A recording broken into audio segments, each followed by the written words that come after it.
Let's stand for the invocation. Chaplain John Gerhardt. Thank you, Chairperson Dr. Malone. And may we pray together. Lord our God, it is good to give thanks. So as we open this meeting of our hospital board, we count our blessings. How grateful we are for the privilege of living in a prosperous country where our many freedoms abound. How thankful we are for this beautiful coastal city in which we reside. How precious to us are the families, loved ones, and friends which surround us.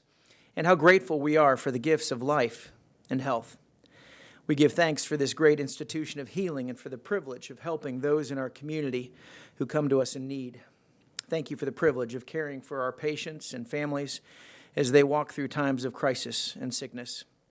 We are grateful for our staff who poured themselves out in the service of others, ministering unto them with competence and compassion.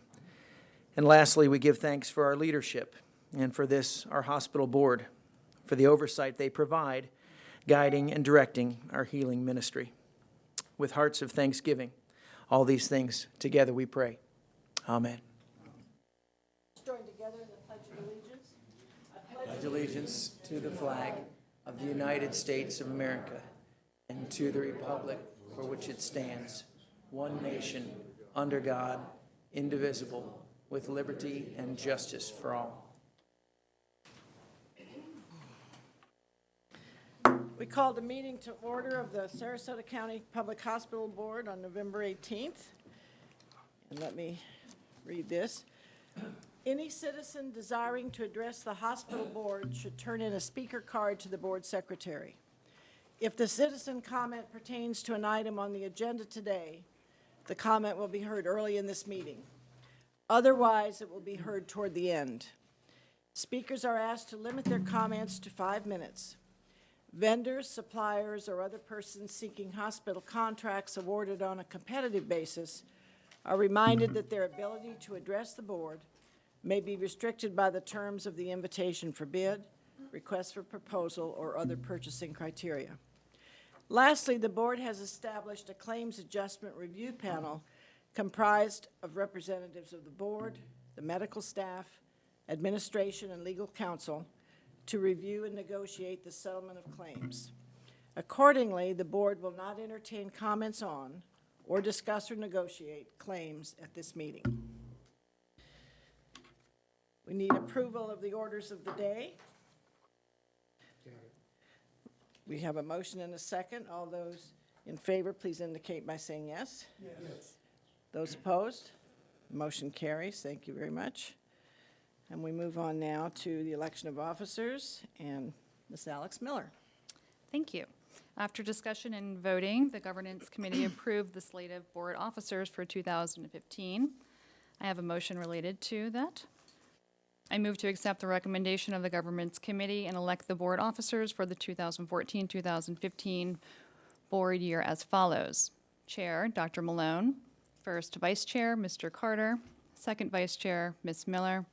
Treasurer, Mr. DiVirgilio. Secretary, Mr. Towler. Assistant Treasurer, Mr. Donegan. Assistant Secretary, Mr. Henry. Do we we have a motion and a second. Any discussion? All those in favor of the motion, please indicate by saying yes. Yes. Opposed? Motion carries. Thank you. And I have another motion related to the authorization of signatures. The proposed motion is, I move to designate Dr. Malone and Mr. DiVirgilio in their roles as Chair and Treasurer respectively as authorized signatories on behalf of the Sarasota County Public Hospital District for banking purposes. Second. We have a motion and a second. Any discussion? All those in favor of the motion, please indicate by saying yes. Yes. Opposed? Motion carries. Thank you very much.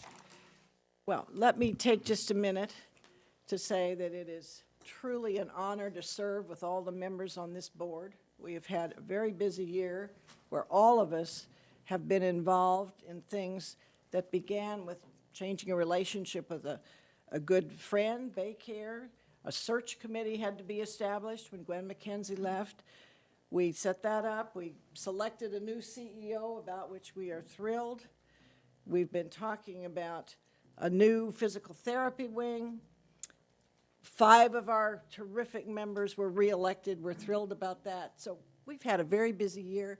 And now the year upcoming is going to be very busy too, I'm sure. So again, this is a wonderful, wonderful board, totally committed to the community and to doing what is best for the community and to having the very best hospital experience for employees, for patients, and for all who come in. So I'm really honored to remain an integral part of this group. Thank you very much. So we'll move on now to the approval of the minutes of the meeting of October 20th, 2014. Second. Any comments? If not, then we have a motion and a second. All those in favor say yes. Yes. Those opposed? Motion carries. We have a very special thing coming next. And welcome to Dr. Jim Fiorica. This is his first official meeting as the chief of staff of this hospital, although he's firmly entrenched in everything that goes on here already. But he has a very nice thing to share with us today. Dr. Fiorica. Yes, I'd like to welcome our speaker today, who's going to educate us. Dr. Kenneth Meredith is our newest member to the hospital. Dr. Meredith is board certified in gastrointestinal surgery. Dr. Meredith is fellowship trained in surgical oncology at the H. Lee Moffitt Cancer Center. His clinical subspecialties include microinvasive surgical removal of malignancies such as pancreatic, liver, biliary tract, and esophagus. He will serve as the medical director of gastrointestinal surgical oncology here at Sarasota Memorial Hospital. Dr. Meredith did his medical training at the University of Louisville in Louisville, Kentucky. He did his internship and residency at the University of Kentucky, Lexington, and did his residency at the University of Wisconsin. He then went on to do his fellowship in surgical oncology at the H. Lee Moffitt Cancer Center. He's relocating. He's going to be joining First Physicians Group. He's an associate professor in minimally invasive surgery at the University of Wisconsin prior to coming here. He was the director of robotic surgery at the Veteran Hospital in Madison, Wisconsin. He previously served as the director of esophageal and gastric cancer research and the head of esophageal gastric oncology at the H. Lee Moffitt Cancer Center. We're welcome to have Dr. Meredith tell us a little bit about his work and coming here. Welcome. Thank you, Jim, and thanks to the board for allowing me time to speak today. I have slides, but I promise I'll be brief. And I've got a couple videos, and if anyone is opposed to videos, please let me know. I'll just flash by them. First, a little bit about me. One of my biggest successes, although I've done a lot of robotic surgery, is convincing the lady that's pictured with me to actually, be my wife. And then my next biggest success is my 2 boys, Miles and Eli. Miles is 3 and Eli is 18 months. And those are actually real life pictures. And yes, Eli is 18 months and almost as tall as my 3-year-old. I don't know where they get it because my wife is all of about 5'2". So, I'm going to skip through this because Dr. Fiorica gave me a very kind introduction. I certainly appreciate that. But I do want to talk about one of my passions other than my family, and that's robotic surgery. Most people don't realize when I give talks is that I've been really interested in robotic surgery since about 2002. I went up to Madison, Wisconsin to do my residency, and they had the very first generation of a surgical robot, the one that was sitting in a corner. They'd spent over $1 million for the robot. No one knew what to do with it. So I had convinced Dave Mavi, one of my mentors, to let me play around with it. And what play around means is we actually created liver tumors and decided to see if we could target those tumors with radiofrequency ablation. That's what science geeks do, is we figure a way out to target things. So this actually turned into a national presentation at SAGES, and then followed a year later at the RSNA, which is the largest radiology meeting in the world. So after that, as most people realize, in surgical residency and fellowship, they don't teach you to do minimally invasive surgery. They don't teach you to do robotics. So when I finished my fellowship at Moffitt and during my fellowship, there was no one doing minimally invasive cancer surgery. So when I started as a staff, I started a campaign of really trying to offer things to our patients that they weren't getting. So unfortunately, I was close from the robot. Moffitt was a little bit delayed in getting the robot compared to Sarasota Memorial. It took them a couple years, and they limited who had access to it. It wasn't until 2009 when they got their second system that I actually did my first cases. And I was one of those surgeons who decided I'm going to jump in with both feet. And I had a very eclectic surgical practice in that I felt comfortable doing colorectal surgery. I felt comfortable doing esophageal surgery. And, I felt comfortable doing hepatopancreatic biliary surgery. And so I started out doing colorectal surgery, even though I'm world recognized for esophageal surgery. Most people don't realize my first cases, I did 50 colon and rectal resections before I did my first esophagectomy. So it was a work in progress. And then I migrated to pancreatic and adrenal, and then went up to University of Wisconsin where I really took their robotics program, and it was more of a training their current staff to do things that really is going to be on the forefront of surgery. And we developed a destination practice because 30% of my patients in Wisconsin came from Florida to have either their robotic Whipple or their robotic esophagectomy. We've seen a huge evolution in surgical technology from the laparoscopic seen here on the bottom left to now even the robotic and the SI and XI systems. So commonly get asked, well, what drives you? This should drive most people or most surgeons. If you look pictured in the red, that's the number of cases that are done laparoscopically. What you'll see strikingly is that a lot of the cancer-related cases are done open.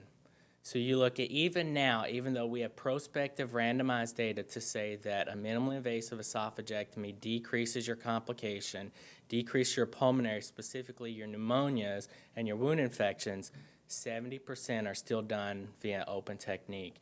I will tell you I haven't done an open esophagectomy in over a year. Most of my cases are done robotically. Pancreatic surgery and gastric resections also, I tried those to be the majority of my cases. So this slide really, I only want to make one point. What's the difference in 2008 between 2009? Why was there so many robots in the state of Florida and nationally that increased? Because they had a new iteration on their system. They went from the standard system, which never had 3 arms. It was retrofitted for the 3rd arm, and they always conflicted, to now having a standard system with a 3D camera. So you saw a huge growth, and now we can only expect this growth for robotics over the next few years because now of the XI system. With this growth, also, as we know, technology drives patient referrals. And I've shown this in multiple presentation formats that when we started our esophageal program at Moffitt, we were doing about 30 esophagectomies a year. I brought the thoracoscopic esophagectomy down there, and we tripled our volume in 2 years. By year 5, we were the 2nd highest volume center in the country for esophageal surgery, doing 101, second only to Pittsburgh, who did just short of 120. So I'm going to skip through this.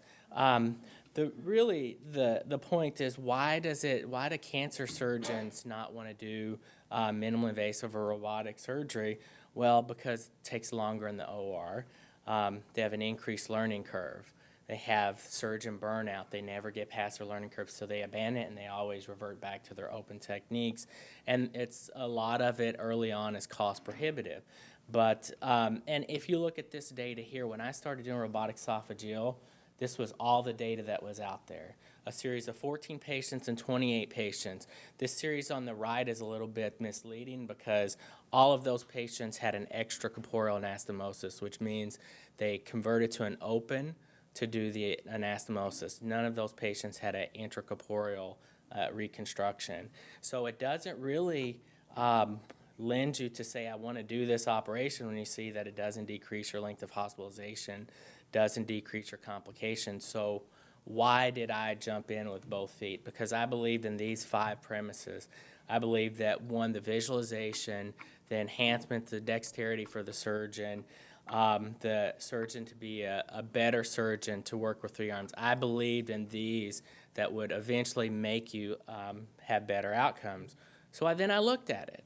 So I published our series of our first 50 esophagectomies and showed that, yes, after you get past your learning curve, you can decrease your complication, you can decrease your length of operation. We had a 30% reduction in our length of operation after only 20 cases. And our complication rate, which if anyone knows anything about esophageal surgery, the morbidity is anywhere from 40 to 60%. Our initial morbidity with the first 30 cases was around 32%. We dropped to 17% after 30 cases, so more than a 50% reduction.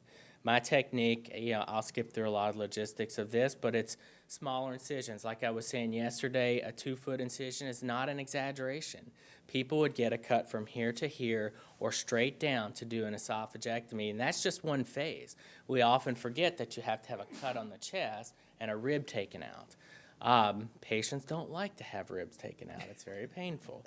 So this is a technique that I actually developed and published on. This is my 3-port esophagectomy technique, where instead of a 2-foot incision and a rib taken out, you get about a 2-inch incision.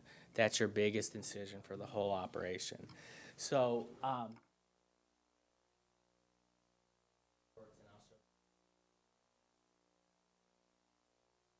it's not working.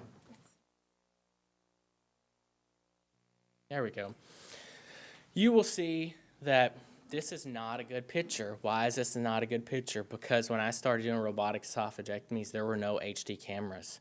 So I promised my first patient, and this is footage from my first patient, and this is a subsequent patient. I promised my first patient if she would let me do this new procedure on her, then I would keep some of her original footage in any of my talks. So anytime I show a video of a robotic esophagectomy, I still keep some of her footage, but I also keep it to remind me that I've done a lot of this operation, but some things you just don't change. So there are parts of this operation that are the exact same way I did it from my very first one. And you, like my fashioning a gastric conduit, I do it the same way as I did it. My dissection of the ascus vein, the technique is different. So a lot of the technique is the same, but some of it is changed over time, as with any development of a new software. So I'll skip through some of this. This is important that your visualization that you get with the robot is insurmountable. It is just absolutely amazing. This is the native esophagus here, right here, and this is the proximal this way over here. This is the lung that's retracted. But moreover, what I was discussing with the reporters yesterday is you look, these things right here, nodes. Those are lymph nodes that when you do a thoracoscopic case, you often don't really get a good visualization of. And if you look at the end of this operation, this is what we call the mediastinal lymphadenectomy part. See the bronchus here. Left and right bronchus completely cleared. You cannot do that thoracoscopically. That's why in my impression that robotics really is the way we should have our esophagectomies done. I was invited to go give a discussion at American College of Surgeons a few weeks ago to talk about my experience with robotic Ivor Lewis esophagectomy. That's basically a transthoracic esophagectomy where we do the reconstruction in the chest. And the reason I was invited is because this is actually confirmed through Intuitive. I've actually done more of that operation than anyone on the planet. So I've gotten past my learning curve, and we've gotten our length of hospitalization very low. We've gotten our OR time. If you look at this, 415 minutes, oh, well, it sounds like 7 hours. That's the overall. Remember, that includes all the people in our learning curve. Now, our length of operation is actually under 6 hours for this operation. You look, it's very comparable to the open. operation.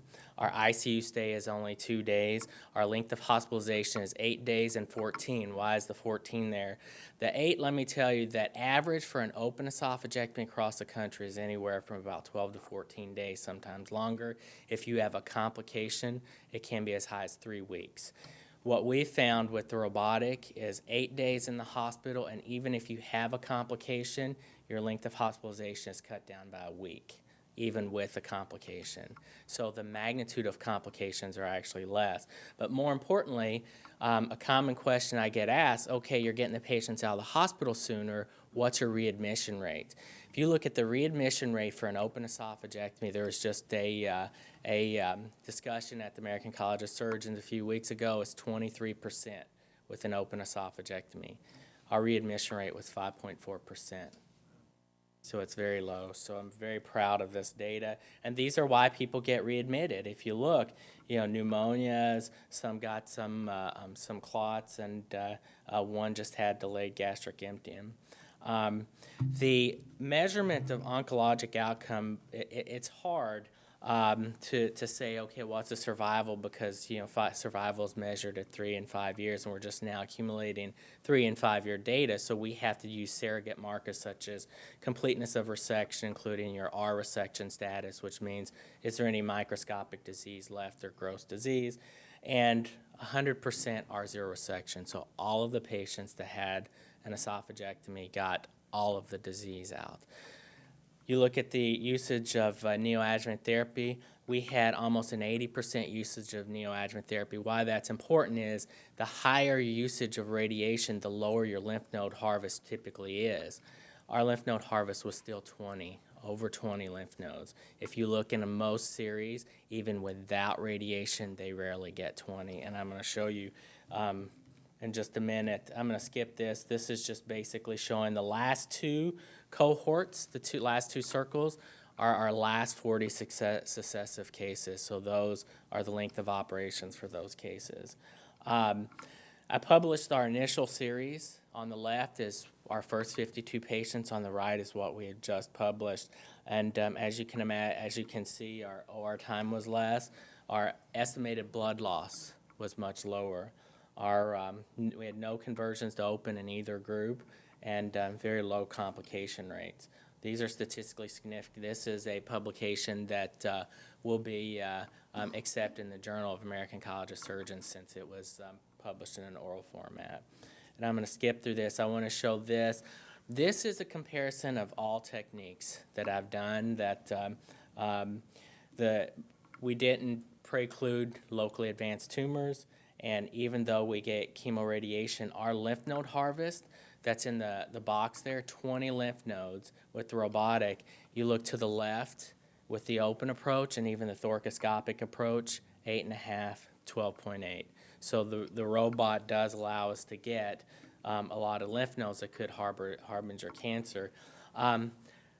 I do robotic pancreatic surgery also. It's something that I've always been interested in HPB surgery. A Whipple is a very technically advanced operation, even for most people to do this open. I would love to tell you that this operation we can do as many times as we do the esophageal cancer patients. Unfortunately, we can't, and the reason we can't is because there's a lot more heavy selection criteria for the robotic pancreatic patients. Only about 30 to 40% of those patients are really good candidates because of either vessel involvement. I'm not going to show a lot of this, but I want to show you just this one part, because you're going to see here, right here, I have lifted up the inferior border of the pancreas, and I'm dissecting out your superior mesenteric vein.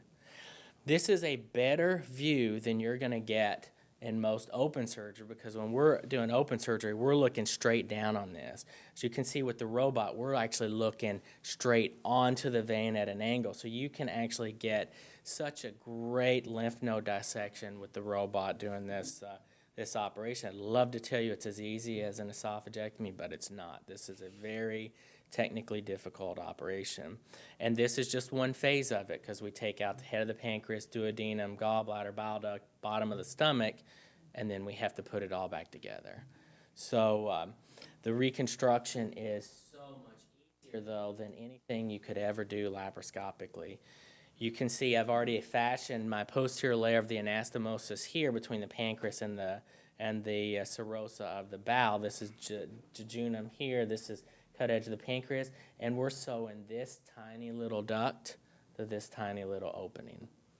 And it's just, it's still, when I watch these videos, half the time I can't believe that I actually did that. So this is some of the operative outcomes. We've actually had really good outcomes from this, from the pancreatic resections.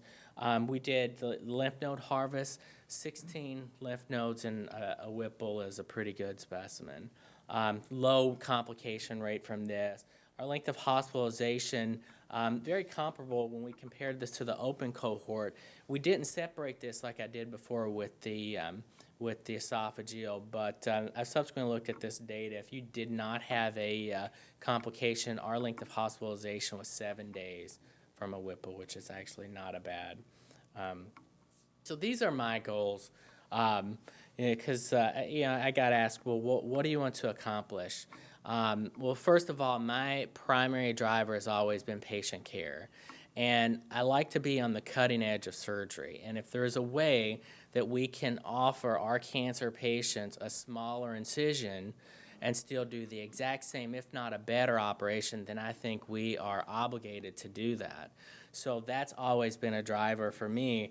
But my secondary goals really are, I really want to build a comprehensive GI surgical oncology program. And I think in order to do that, we have to establish ourselves on the cutting edge. And I think, this hospital has already done that. I mean, we now have the XI system. I mean, this system is going to allow us to train surgeons to do, or at least to attempt to do what we do. I'd be hard-pressed to say people coming out of the fellowship can actually go and do these operations, but it does allow us to have people come in and watch us, and then we can mentor them to do some of these operations. I think we need to be involved in multidisciplinary approaches, and we need to really sell that to our patients, that this is what you're going to get, the top-notch care that you're not going to be able to get anywhere else. And then I think we need to recruit. Once we get to a critical mass, we're going to have to bring people in that's going to help us in our mission. This second bullet here has been kind of a dream of mine. And every dream, you have to have a catchy name, so I came up with this name. I mean, I'm not relegated to this name, but when we're talking about how to sell other surgeons to come in and watch us do, we have to have a way to get them in, and my dream is FIRST, which is Florida Institute for Robotic Surgery and Technology, and I chose the word first because I like to be the first to do things, right? So, and I don't want to toot my own horn, or by all means, I don't mean to embellish, but I love the fact that I was able to get access to the XI system a few months ago, and do the first robotic Whipple in the world, and then follow that up a week and a half later and do the first robotic esophagectomy in the world. And so now I want to establish us as the first real all-comprehensive surgical robotic training where we can mentor other surgeons, we can have them come in, we can proctor them, and I think it all starts here. So, and with all of the things that I've mentioned there, and we always have to remember our primary goal, which is to our patients and to the patients of Sarasota, so that they now know that they can get whatever they need at Sarasota Memorial. We continue to evolve in technology, and I think this is only the beginning. And I just want to remind everyone, this is what the incisions that people used to get from an esophagectomy, and this is what they can get now. And then I think this is the future of robotic surgery. So thank you so much for allowing me to speak. Thank you so much. Do we have any questions from any of the board members? Thank you very much, and welcome to our team.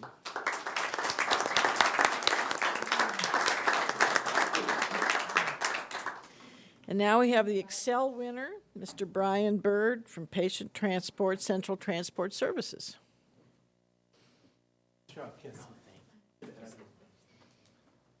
Brian, you gonna come join me? Again? Brian Bird is our Excel recipient for the month of November 2014.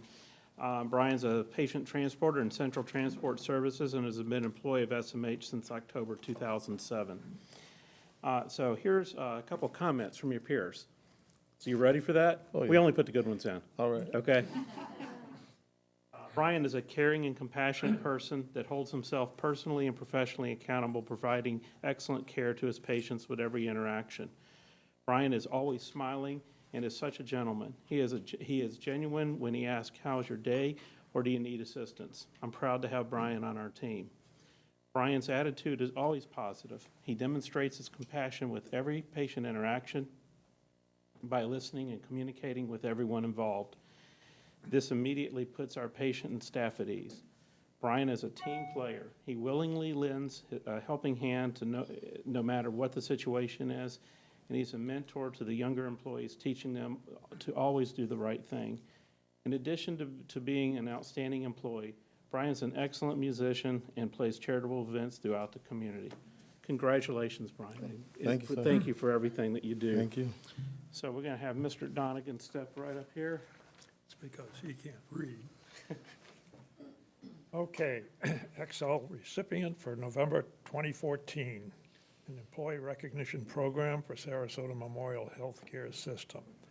The hospital board and administrative staff of Sarasota Memorial Healthcare System are grateful to all employees who constantly enhance the quality of a patient's stay by making an extra effort in their daily activities. The XL program is designed to recognize employees who have distinguished themselves by superior performance and attention to others.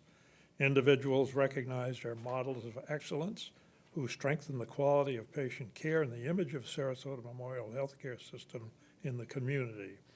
The hospital board and administrative staff are pleased to present to you, Brian, with the XL Award of November 2014 in recognition of your demonstrated courteous and caring attitude and contributions toward excellence at Sarasota Memorial Healthcare System.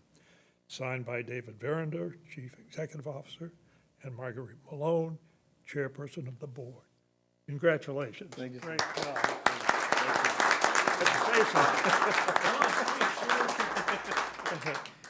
I just really appreciate this. Like I said before at the other recognition, it just comes easy for me just to be myself.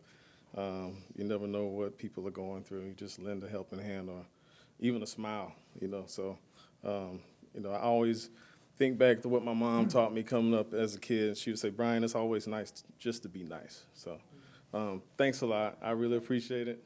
Thank you. Thank you.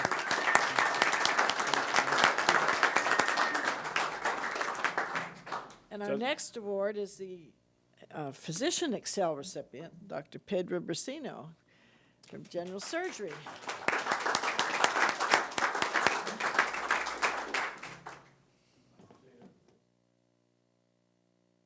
All right.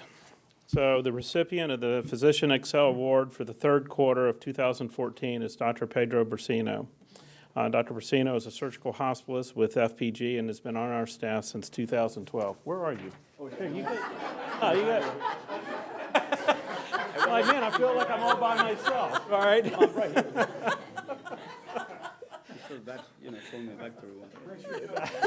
You're perfectly fine. I'll tell you, just look up there, and you'll be good.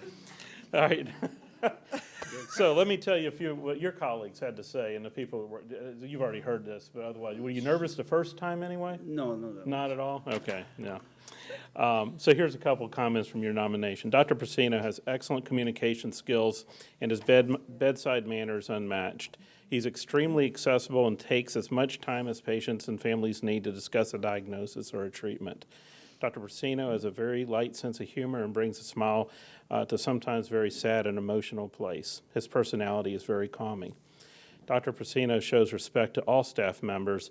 He is easy to speak with and extremely approachable. He talks and jokes with all staff at all levels. Dr. Brasino demonstrates positive communication and mutual respect because he listens. Dr. Brasino does not give me anxiety when I call him at night regarding his patients. Oh, that's huge. And a big thank you, Dr. Persino. We appreciate all you do, and you surely deserve the award. Thank you very much.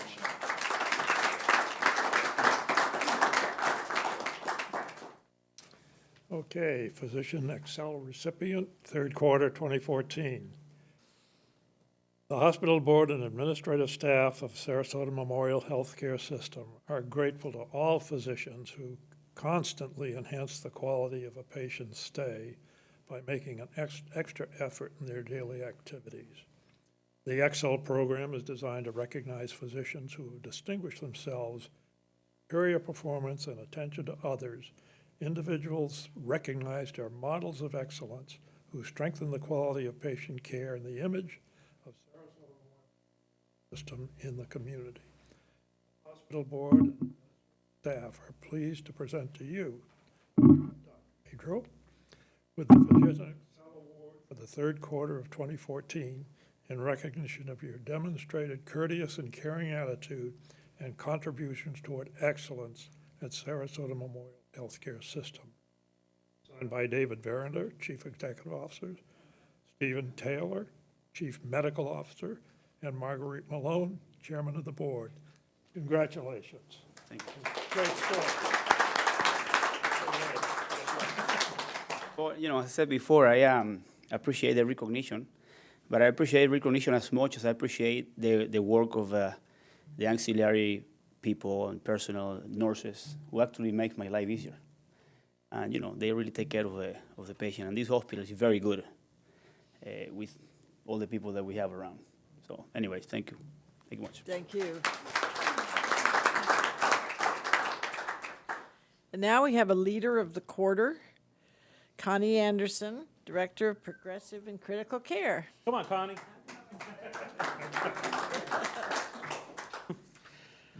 Okay. The recipient of the Sarasota Memorial Hospital's Leadership Award for the fourth quarter is Connie Anderson. Connie has been an employee of SMH since October of 1997. She is the Director of Progressive Critical Care and Neuro Departments and Nursing Administration. Connie has many wins for SMH, and let me just tell you, when I first got her sheet, it was 3 of these, okay? And I said, I can't read all these. I know she's done all these marvelous things, but you got to cut it down. So, Thank you. Slow down, Steve. and I think that 3 was cut down, okay? Many wins, and here's an abbreviated version of these. She added ICU to her cardiac division, which was instrumental in developing a relationship with Columbia University Cardiac Department. Added cardiac progressive 3 and neuro unit to a rapidly expanding division. Founded cardiac acute, where the hospital could cohort heart failure patients, resulting in recognition of some of the lowest readmission rates in the state and the nation. Connie is the director of some of the most diverse and prestigious programs in our hospital. She is also the go-to person for all items related to the nursing budget process. Connie demonstrates positive communication and self-image in every way. She is concise and clear in her expectations and explanations. She was always courteous and professional to others and treats all of her staff as their equal.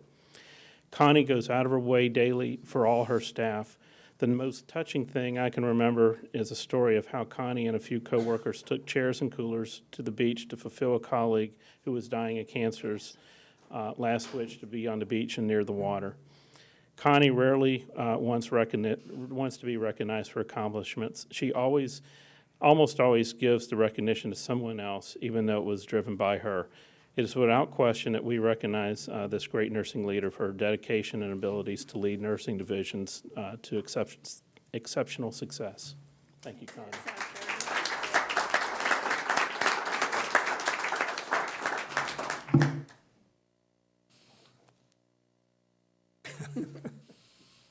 The Leadership Award. Hospital Board and administrative staff of Sarasota Memorial Healthcare System are grateful to all leaders who constantly enhance the quality of a patient's stay by making an extra effort in their daily activities. The ability to enhance employee satisfaction is a role model to inspire our staff to become the best they can be. It's a role model you have developed that is a mark of excellence for others. Leadership program. superior performance and attention to others. Individuals recognize models of excellence, strengthen the quality of patient care, satisfaction, image of the healthcare system. The hospital board and administrative staff, pleased to present this to you, Connie, with the Memorial Health Leadership Award, fourth quarter of 20. Recognition of your demonstrated leadership abilities, contributions toward excellence. Signed by David, Chief Executive Officer, and Marguerite Malone, Chairman of the Board. Thank you very much. Congratulations. I just want to thank everybody. It's a great place to work. It really is. I love my team. I love my boss, both bosses. And I even like the CFO. So it's a very nice place to work. Yes. It's really enjoyable, and I have a great staff. So it's a great place to work and easy to lead and easy to follow. So thank you very much. Thank you. Marguerite, before you move on, I just want to make an additional comment that Connie and I have known each other since I got here, and I got to tell you, she took me under her wing in a lot of ways when I first got here and helped me learn a lot. And I'm not sure I'd be where I am today without her and her leadership. So, thank you. Thank you, David. And now we also have a Hero Award. Julie Nadell, Radiology Nursing Services. Oh, no, sorry.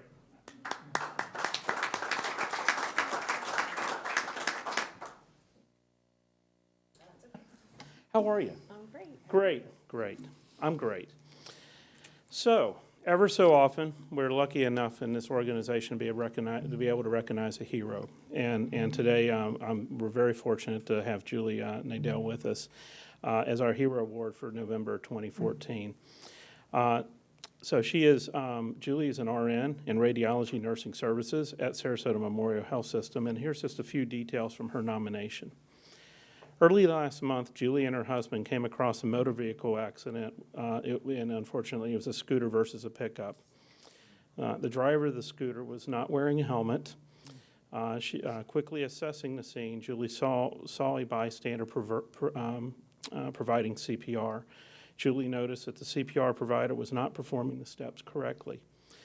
She asked her husband to stop, and she jumped out of her vehicle and rushed over to the victim. At that time, she gave proper CPR instruction to the bystander and was performing the CPR.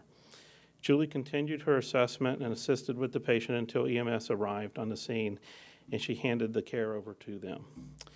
Now that's where what she did, and she rushed to someone's need that was in great distress, and that's the part of it that's a hero. Unfortunately, the patient did expire, but she gave the patient a fighting chance and went out and just jumped to great lengths to do that. So Julie, we thank you for your expertise and everything you do for this community and our hospital. Thank you.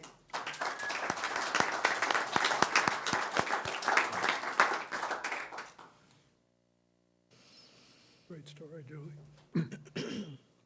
Julie Nadell is hereby inducted into the Sarasota Memorial Healthcare System Team SMH Hall of Fame as a hero on the 5th day of November 2014 for meritorious customer service, including consistently exceeding the expectations of our patients, families, visitors, and staff, being an example to peers and others, having a to excellence, and going above and beyond for individuals in our community.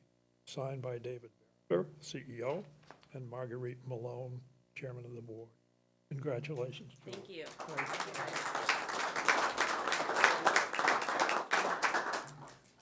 I just pretty much did what I felt like I had to do, in the moment, and even though I wasn't at work, you still have to take care of everybody, in the community. Hopefully I was somehow representing Sarasota Memorial Hospital. I was wearing navy blue that day. Remember what I was wearing? So thank you. Thank you very much. Thank you.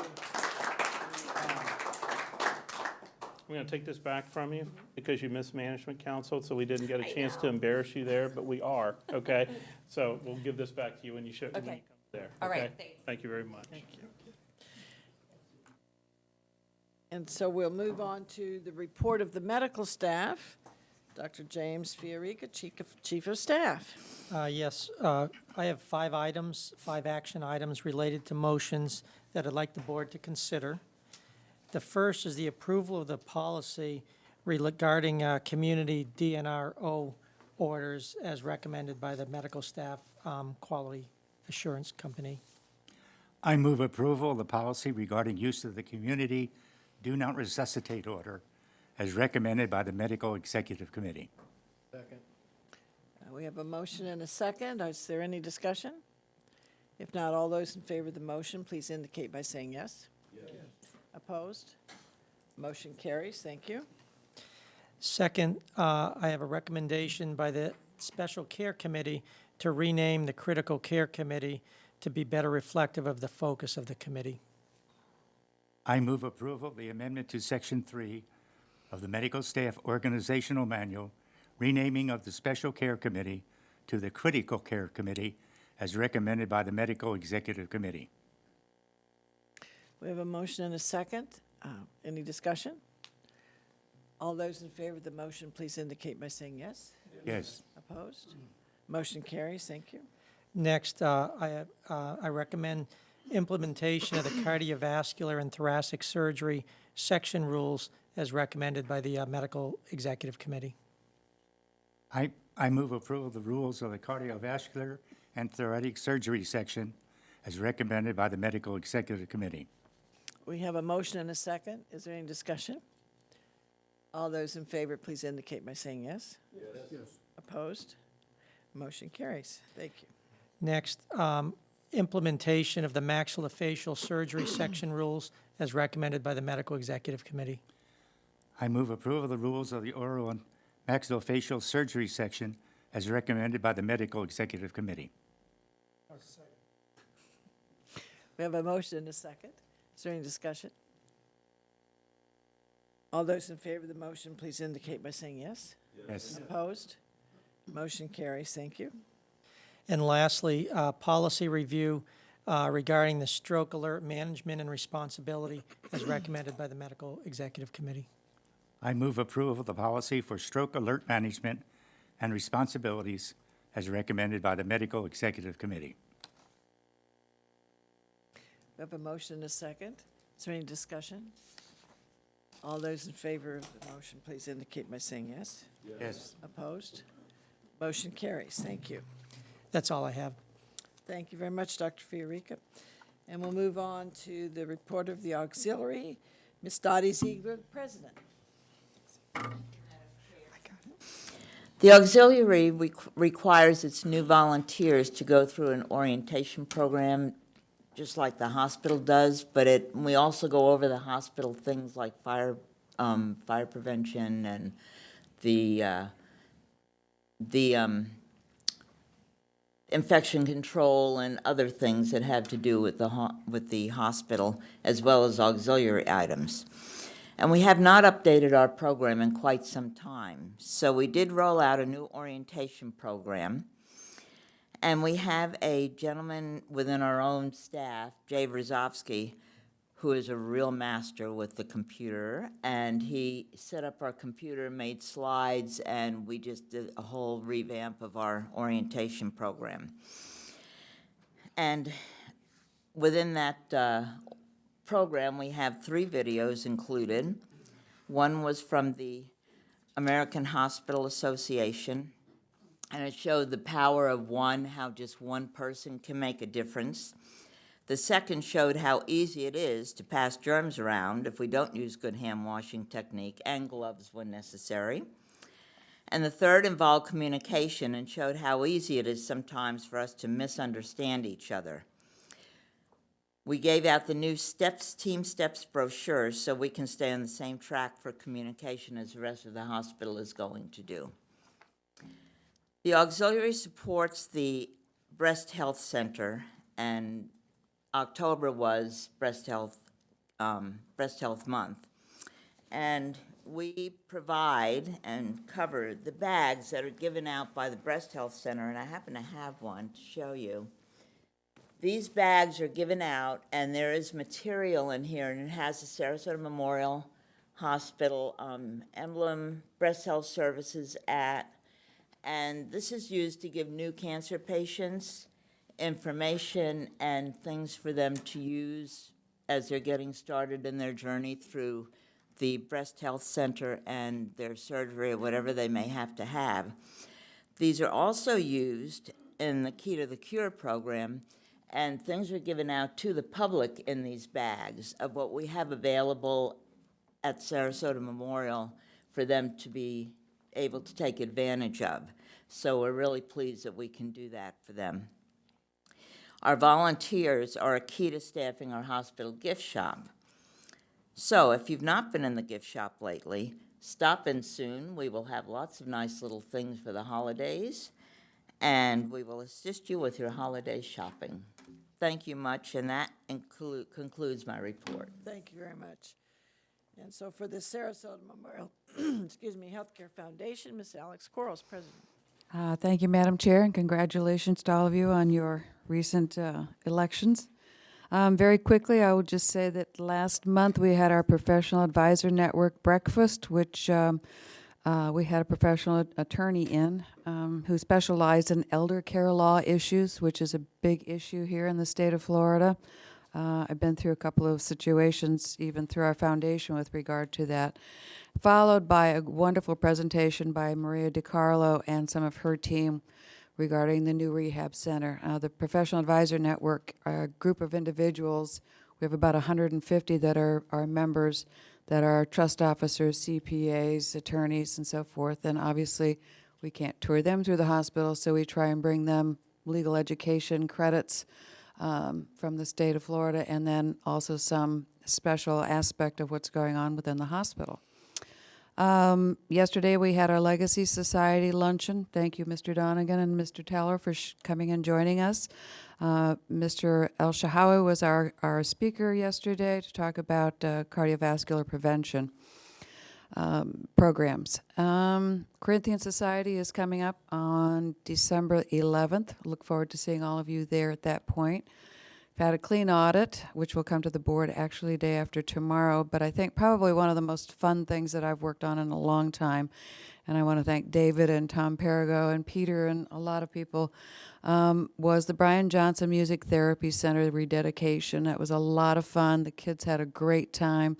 The music was fun. A lot of donations from some very high-end rock and roll stars donated a lot of things to the room and for the room, and the construction folks did an amazing job on a very short and limited time. So that was a lot of fun. We had a great time. I've got a video clip at some point that I will share with you on that. It was great. So thank you for that. And that concludes my report.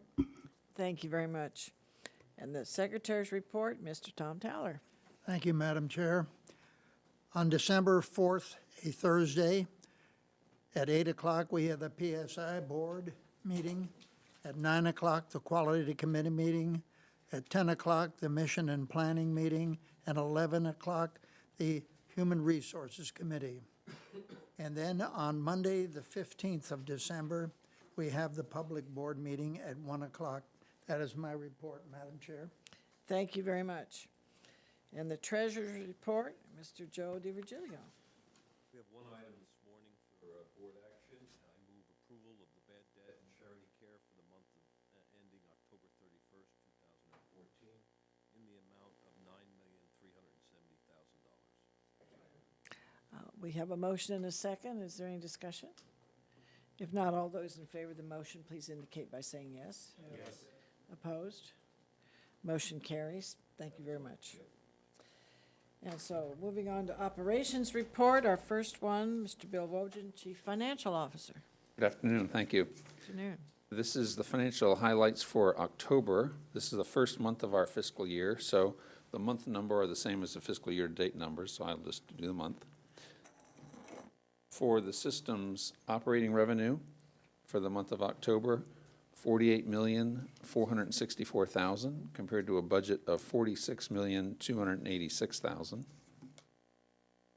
The system's total expenses came in for October at $49,611,000 against a budget of $47,626,000. In the rating agency format, our operating income for the system was $1,599,000 for an operating margin of 3.1%, compared to a budget of $1,361,000 or a margin of 2.7%.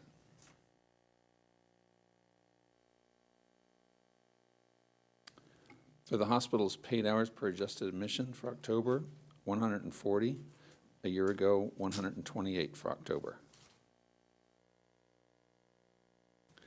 The average daily census for the hospital, 392 total patients, 333 inpatient and 59 observation, compared to a budget of 358, which was 321 inpatients, 37 observation. Our average length of stay, 4.73, compared to the prior year, 4.44. Admissions for October, 2,186, compared to a budget of 2,162. Our surgery cases for October, 1,706, compared to a budget of 1,535. Births in October, 319, compared to a budget of 261.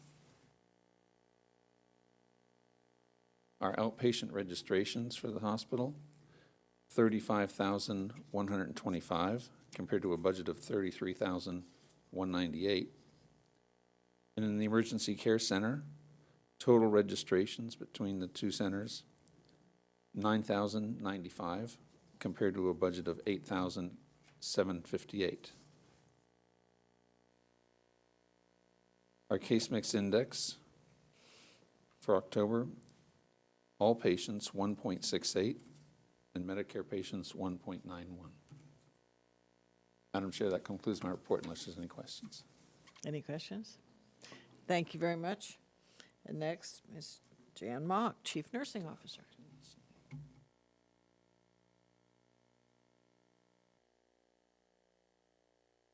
Good afternoon, and I want to wish all of you and the community a very happy Thanksgiving, safe Thanksgiving. I have a short board report, but I would like to tell you about our progress, and I think David will cover that also, but just for October, our HCAP scores, and I know how interested the board is in consistency and these being the best that they can be. We were 10 out of 11. Now, you do remember that we always had 10 domains, and there have been added one domain to our HCAP scores, and that is care transitions. So this whole next year, we'll be reporting on 11 domains. And the outpatient team did a great job of exceeding the goal in their patient experience. One of the things we know is very, very important and we take great pride in is giving consistent patient experience to all our patients, no matter where they come into the organization. And I think all the initiatives that we have put in place and will have to continue to put in place are making a difference in those consistent scores. I want to recognize Judy Cavallero for October, who had a score of 11 of 11. Tina Sweeney from Orthopedics, who had 11 of 11, and Julie Paluzak, who had 11. Really high scores. Congratulate them and their team. This next month in December, pediatrics, as Alex mentioned, we had the celebration for the music center, but we will be opening the pediatrics unit, which is now in the Redder wing that will be coming down shortly, is moving to 6 Waldemere, so we're very excited about that. This last month, the OR started their work on the robotic suite that you will be very happy about. This is basically to make sure that robotics is efficient, the staff can be in one area and provide a team approach, as well as enhance efficiencies, safety, and help reduce supplies when they're not in many areas, and provide large enough rooms for all the equipment that's needed, as you saw in Dr. Meredith's pictures. We continue our plans for a very busy season. We had one of our busiest off seasons that I can remember, and so we are planning for a high census for this season. And I think we know on the roads, many travelers and many people avoiding the early snow are already here. Under quality, I'd like to recognize our rehab unit. They had a CARF survey, which is the Accreditation for Rehab Facilities, the Commission on Accreditation for Rehab Facilities.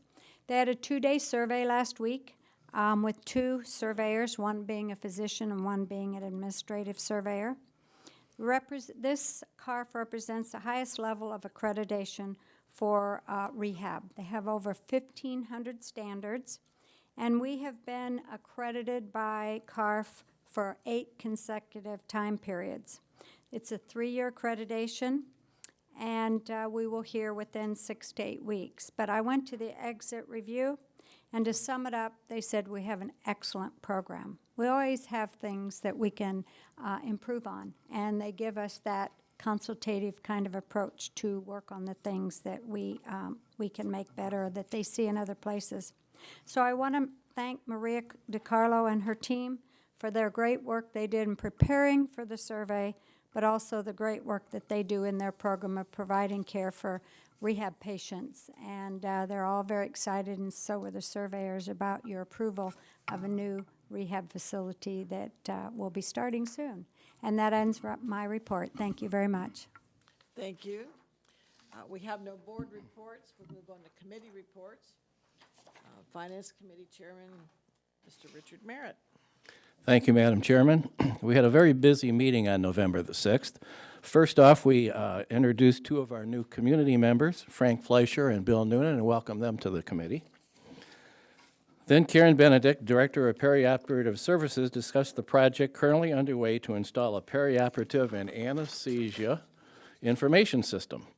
The board approved a budget of $2.52 million in July 2012. In order to complete the project, an additional $625,000 is needed due to various reasons, including resource challenges, expanded scope, adding tissue tracking and tracker boards, which will greatly enhance the system.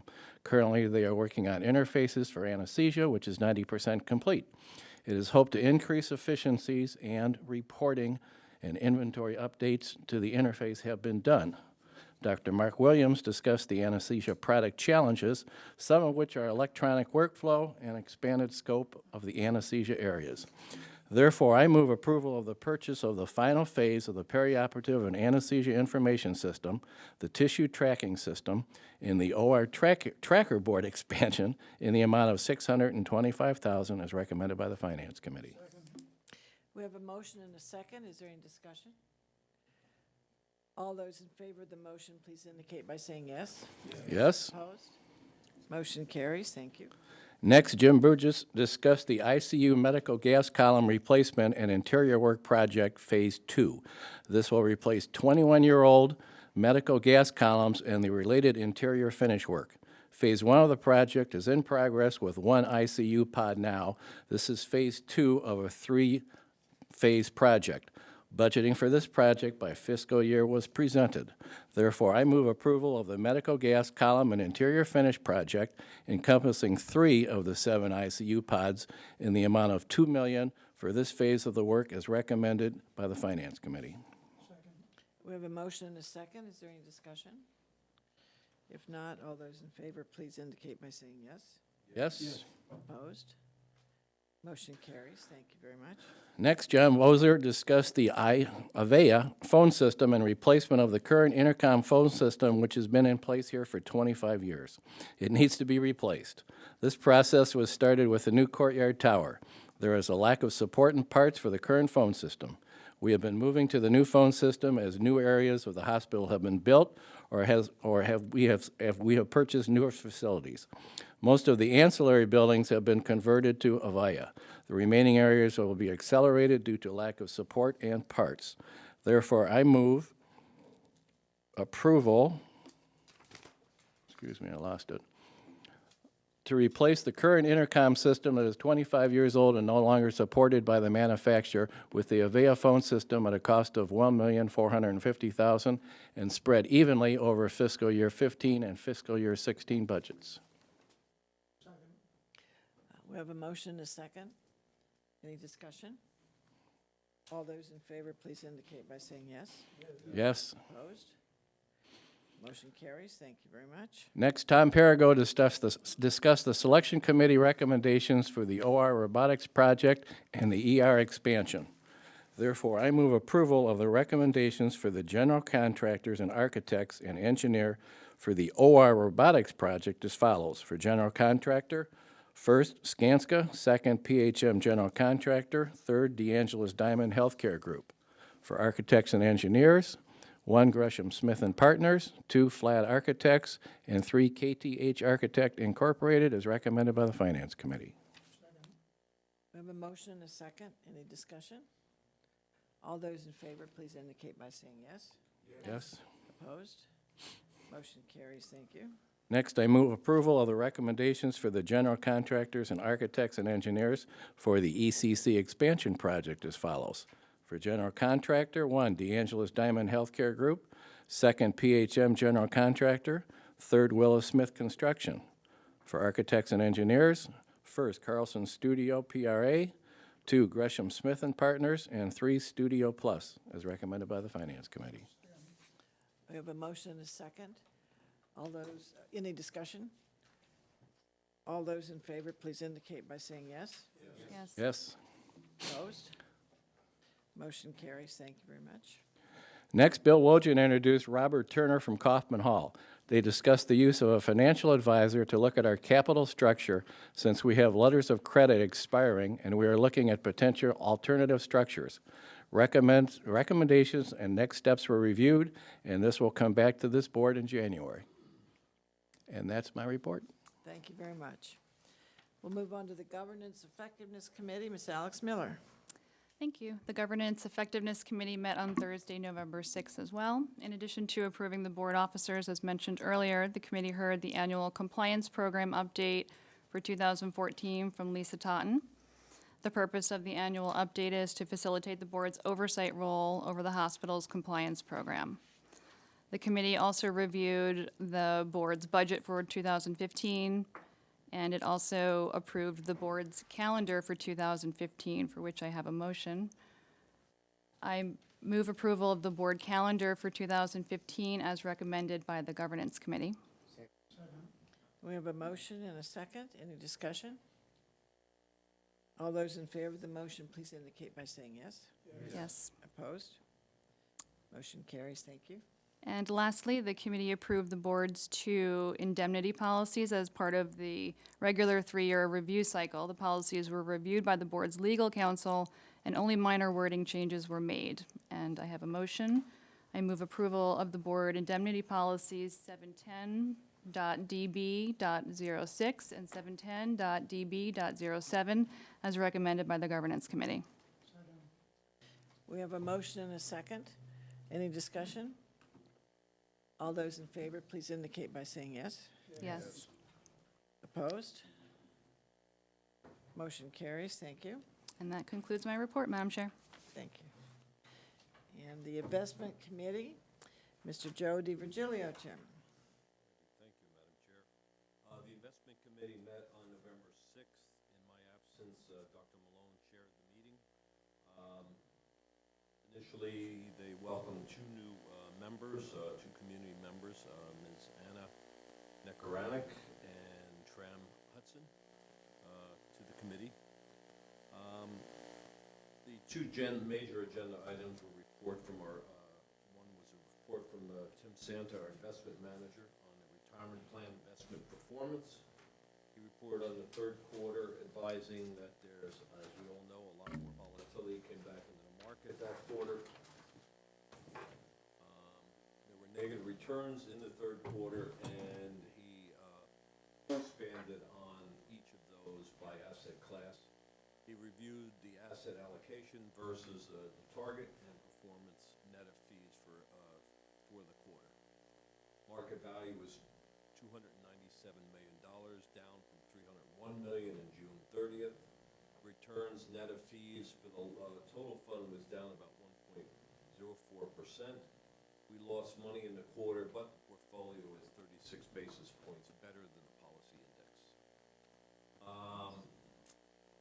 The individual manager performance was reviewed reviewed in detail a graphic of the universe of other defined benefit plans were reviewed against SMH's ranking.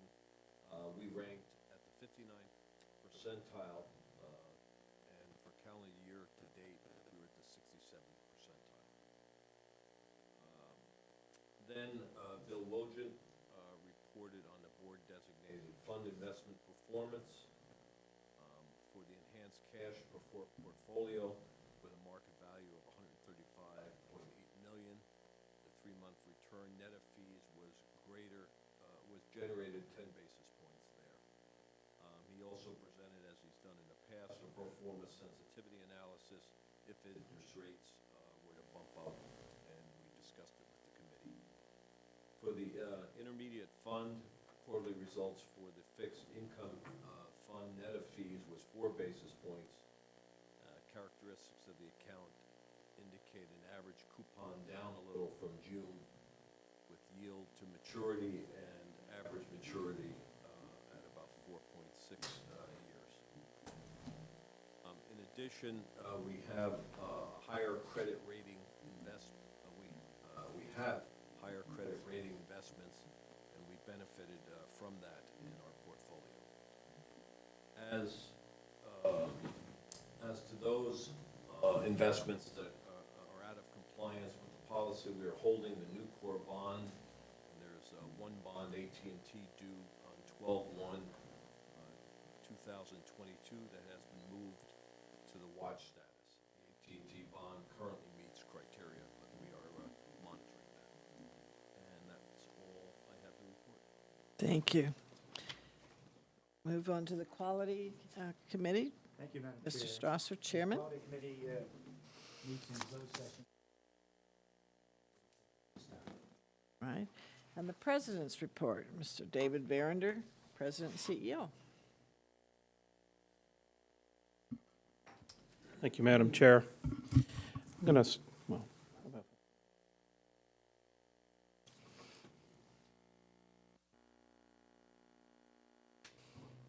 okay, I'm going to start today with our report card.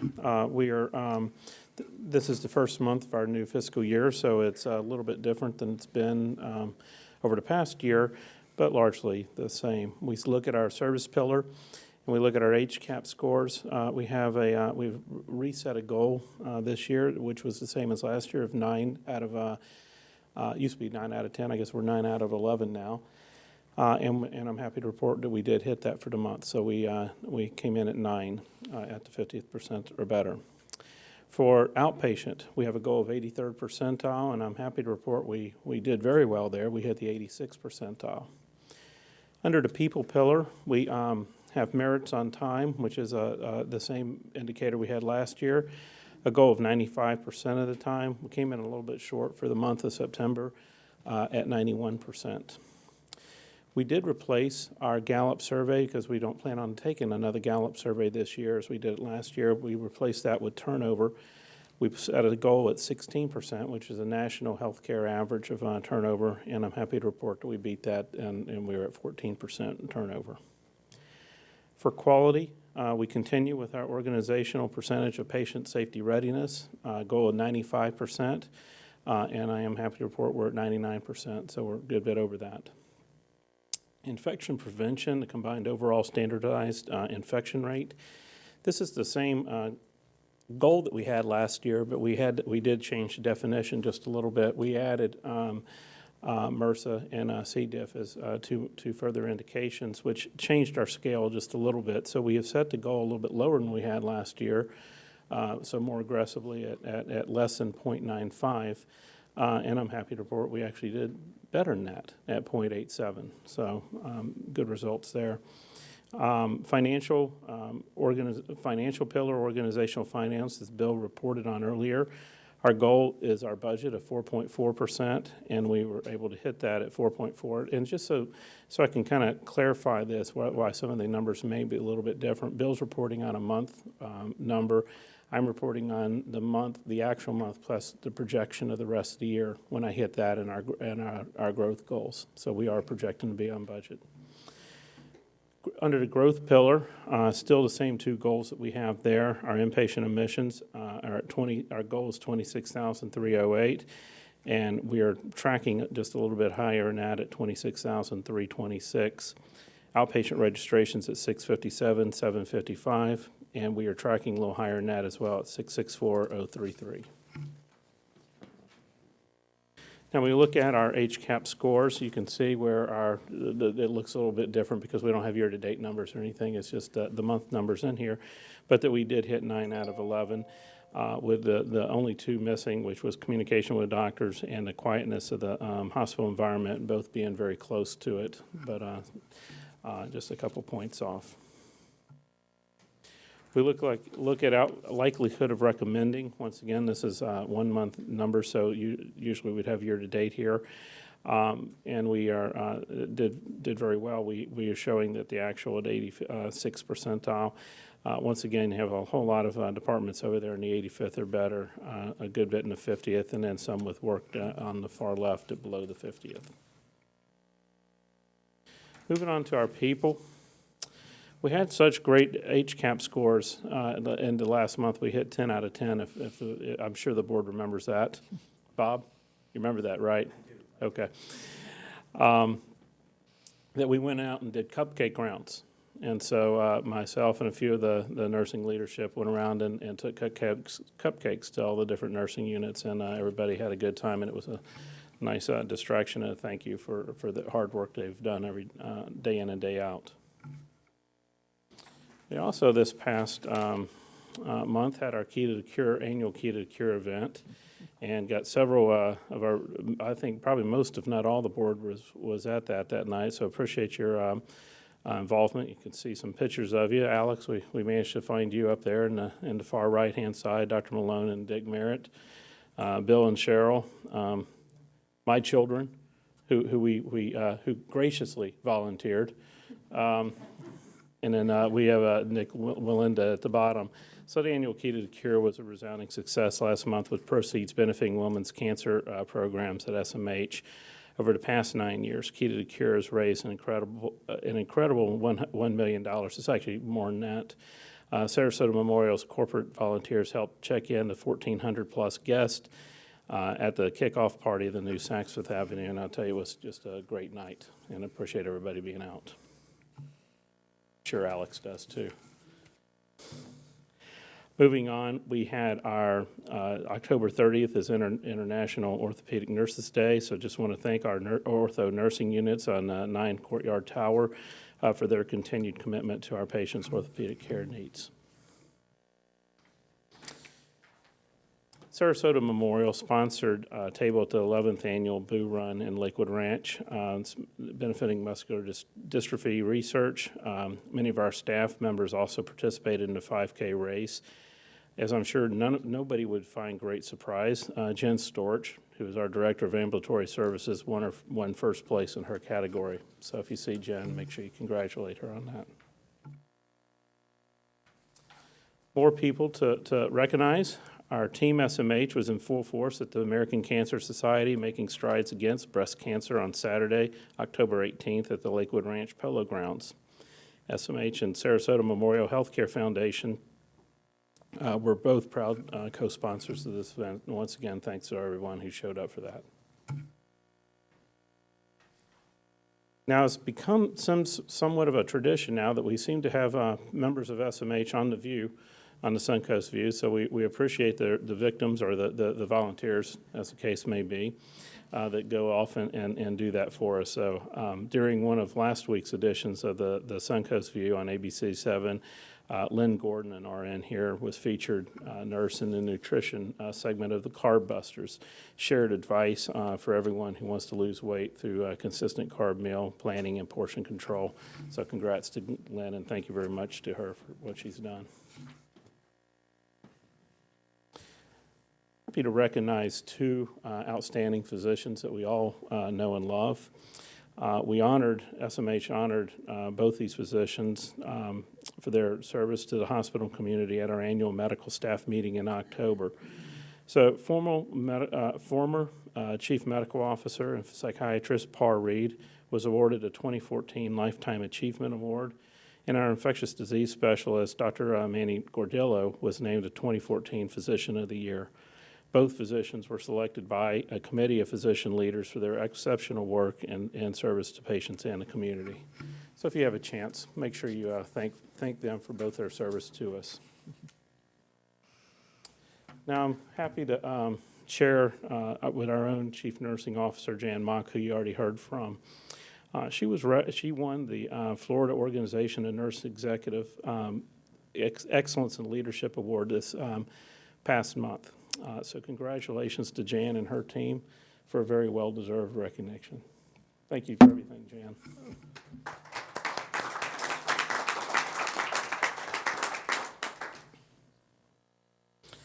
As Alex reported earlier, we transformed our pediatric music room into a rock room for a day, and I think it was sound deadened enough. We didn't hear it all through the hospital, Alex. Although if our quietness scores suffer, I'll come back on you next month.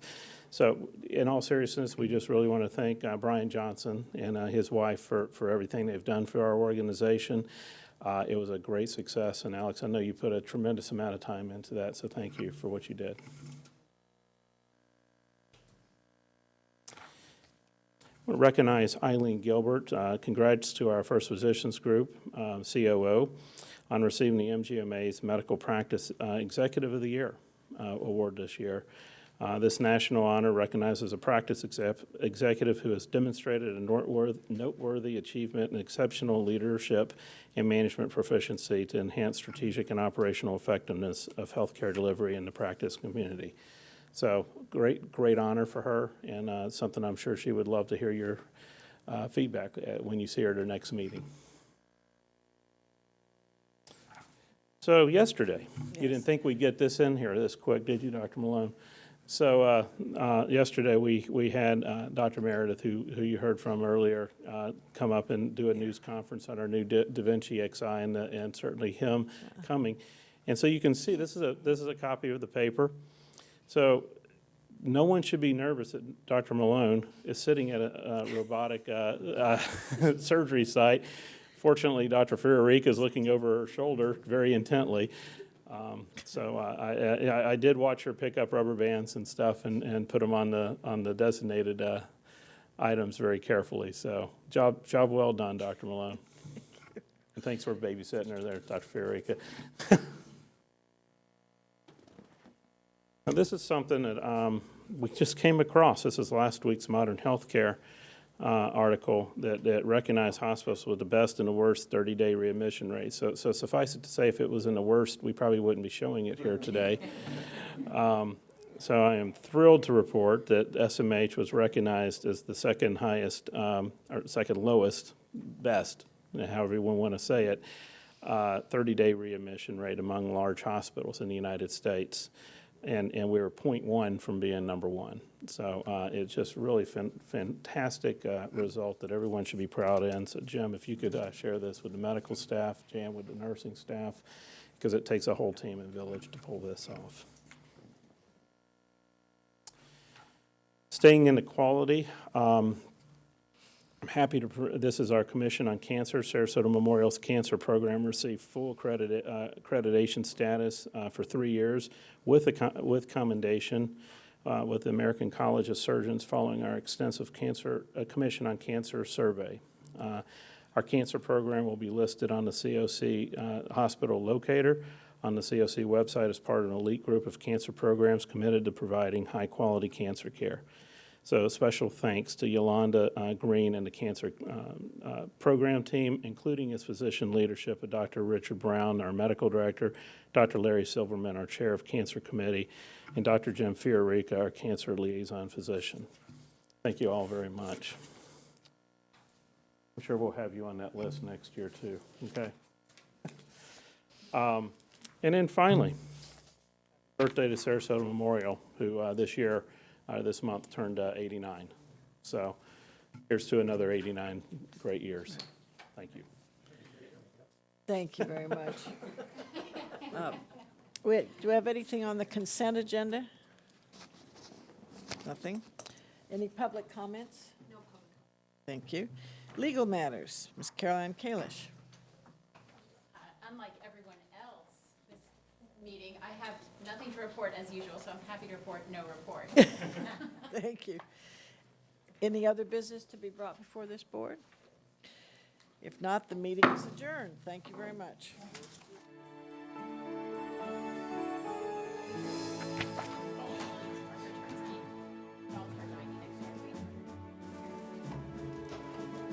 Really? Yes.